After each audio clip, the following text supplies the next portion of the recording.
And we have a vehicle that appears to be surrounded with police tape here. There's police tape all over it.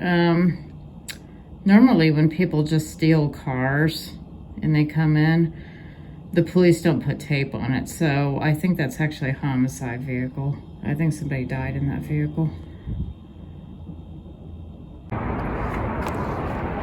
Guys, we have a vehicle that was a homicide.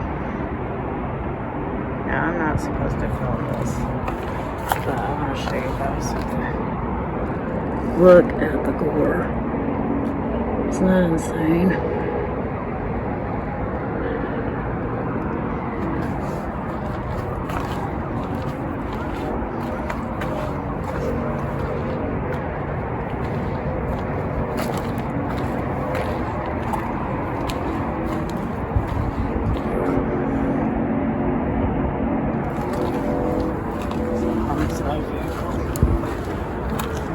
Quite a few of these, but this is probably one of the worst ones that I've seen.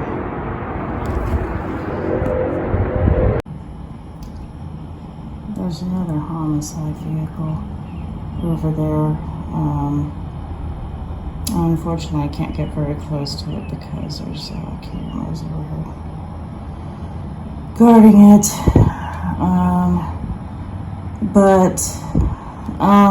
Cars that are marked with the P are police evidence, and sometimes they have evidence tape on them. Cars that are marked with a D means that somebody definitely died dead on arrival. So there's that one. But yeah, interesting city lot here with a lot of murders. So I'm not really supposed to get up close and film this, but this vehicle was involved in a case where a woman was watching her grandchild play basketball, and there was like a triple shooting. Anyway, the kid is expected to recover. One of the kids was shot that was in the vehicle.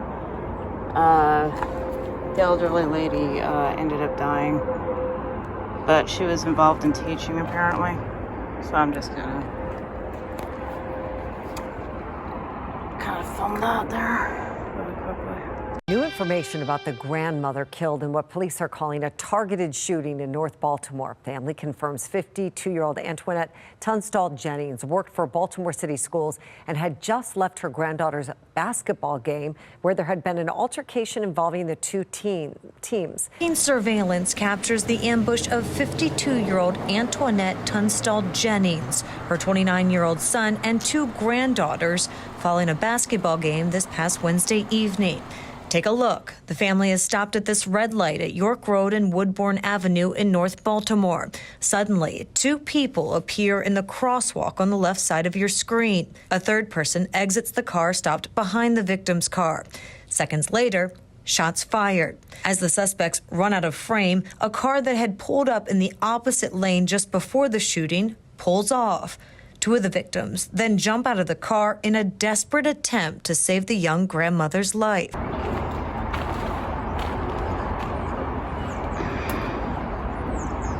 So there's the evidence tape. Everyone.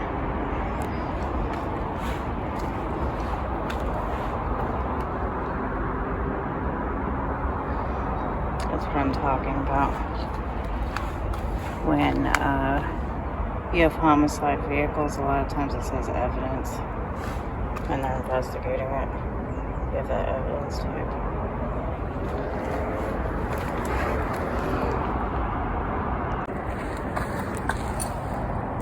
This is incredible.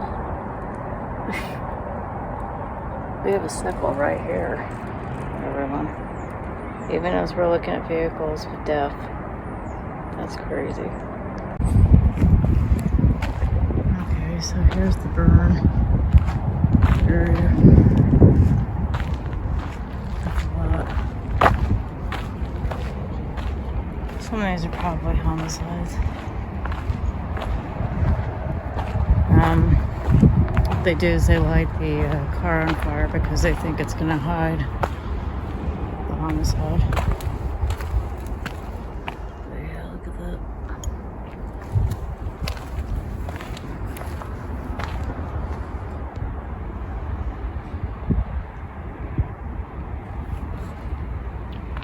Guys, look at this. Why did they even bother bringing this in? This is all that's left of one of these vehicles. And look at this.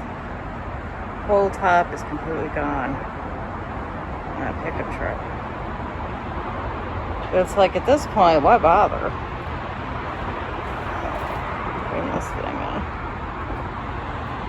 Isn't that crazy? Sometimes people just die because of accidents.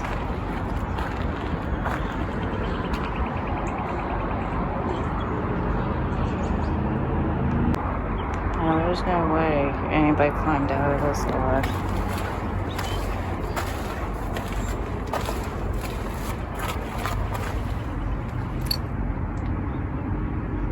I think somebody's feet was in that.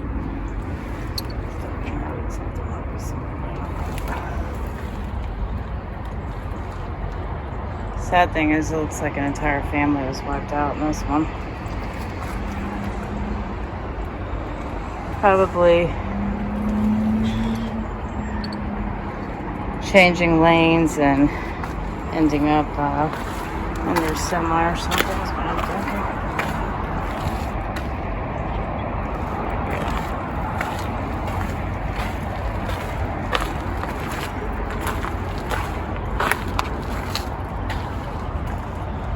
You can just see that. Carelessness and stupidity caused this.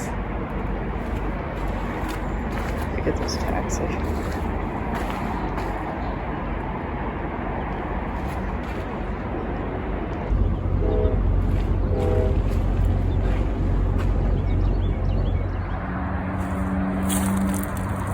Isn't that a pretty moth, guys?